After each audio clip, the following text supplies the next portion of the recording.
mentari pagi menyelinap masuk melalui celah gorden usang, menyinari wajah pucat Sarah yang terlelap. Di sampingnya, lengan kekar David melingkari pinggangnya, seolah ingin melindunginya dari segala bahaya dunia. Mereka adalah pasangan sempurna di mata banyak orang. Dua jiwa yang terjalin erat oleh benang kesetiaan yang tak tergoyahkan selama 10 tahun pernikahan. Namun, di balik fasad kebahagiaan itu, sebuah retakan mulai terlihat. David, seorang detektif polisi yang berdedikasi, terlalu sering pulang larut, matanya lelah, dan pikirannya jauh. Sarah, seorang seniman berbakat yang dulunya ceria, kini sering terlihat murung. Kuasnya jarang menyentuh kanvas. Suatu malam, David kembali dengan berita yang menghantam. "Aku punya kasus baru, sayang. Kasus besar, terlibat korupsi di tingkat atas." Ada nada kebanggaan dalam suaranya, tetapi juga beban yang tak terlihat. Sarah mengangguk, mencoba tersenyum. "Hati-hati, David." Penyelidikan David semakin dalam. Ia menemukan bukti-bukti yang melibatkan seorang pejabat tinggi, seorang teman lama yang sangat ia hormati, Bapak Surya. Bapak Surya adalah mentor David di awal karirnya, sosok yang selalu mendukungnya, bahkan ketika yang lain meragukan kemampuannya. Kesetiaan David kepada Bapak Surya adalah sesuatu yang tak perlu dipertanyakan. Namun, bukti itu tak bisa dibantah.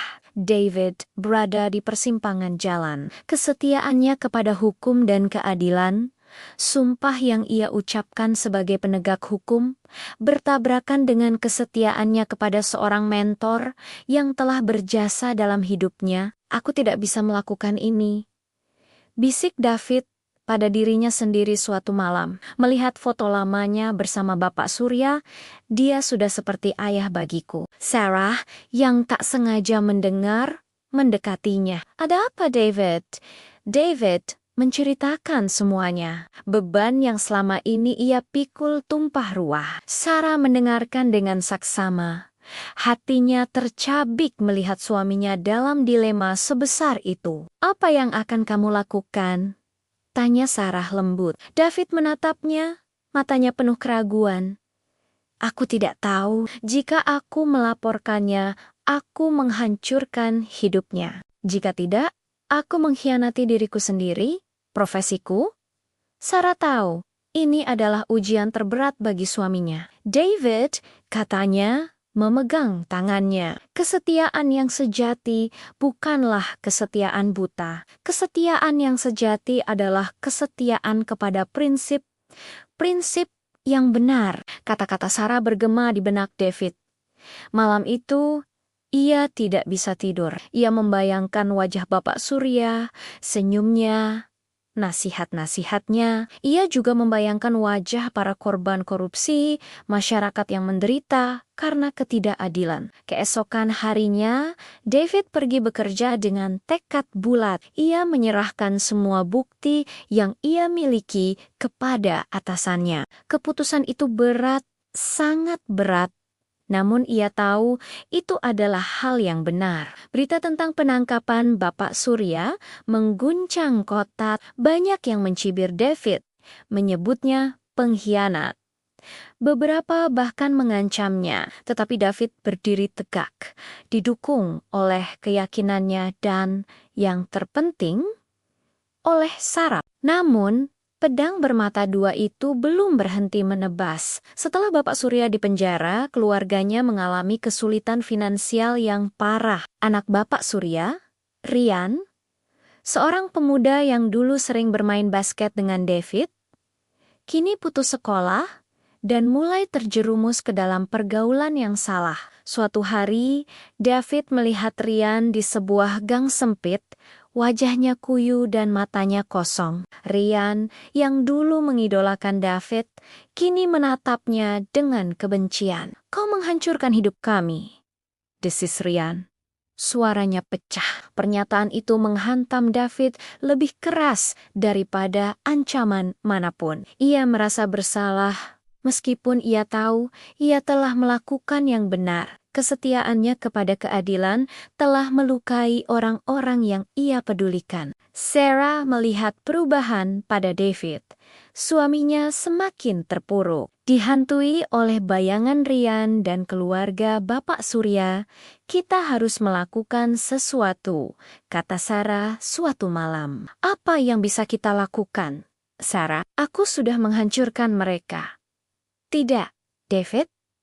Kita bisa membantu Ryan. Kita bisa menunjukkan kepadanya bahwa masih ada kebaikan, bahwa kesetiaan yang sejati bisa juga berarti memaafkan dan memberikan kesempatan kedua. Dengan dukungan Sarah, David mulai mencoba mendekati Ryan. Awalnya sulit, Ryan menolak setiap tawaran bantuan, namun David tidak menyerah. Ia terus-menerus mengunjungi Ryan, membujuknya, mengingatkannya akan masa lalu mereka, tentang bagaimana ia pernah menjadi kakak bagi Ryan. Perlahan, sangat perlahan, dinding di hati Ryan mulai runtuh. Ia melihat ketulusan di mata David. Ia melihat penyesalan, tetapi juga harapan. Akhirnya, Ryan setuju untuk kembali sekolah, dibiayai oleh David dan Sarah. Sarah bahkan mengajari Ryan melukis, menemukan bakat terpendam dalam diri pemuda itu. Waktu berlalu, Ryan tumbuh menjadi pemuda yang baik. Bahkan lebih baik dari sebelumnya. Ia tidak lagi menyalahkan David. Ia mengerti bahwa terkadang keputusan yang benar adalah keputusan yang paling sulit. Kesetiaan David kepada keadilan telah menjadi pedang yang menebas, melukai banyak orang. Namun, kesetiaannya yang lain, kesetiaan kepada kemanusiaan, kepada harapan, telah menjadi obat yang menyembuhkan. Suatu sore, David duduk di taman bersama Sarah, menyaksikan Ryan melukis di bawah pohon rindang. Senyum tulus tersungging di bibir David. Ia akhirnya mengerti bahwa kesetiaan bukanlah beban, melainkan pilihan. Pilihan untuk berpegang teguh pada kebenaran, bahkan jika itu berarti harus melukai. Pilihan untuk memaafkan, untuk memperbaiki, untuk membangun kembali. Dan di sampingnya, Sarah menggenggam tangannya erat, tahu bahwa meskipun pedang kesetiaan itu bermata dua, mereka telah memilih untuk menggunakan sisi yang membawa harapan dan penyembuhan.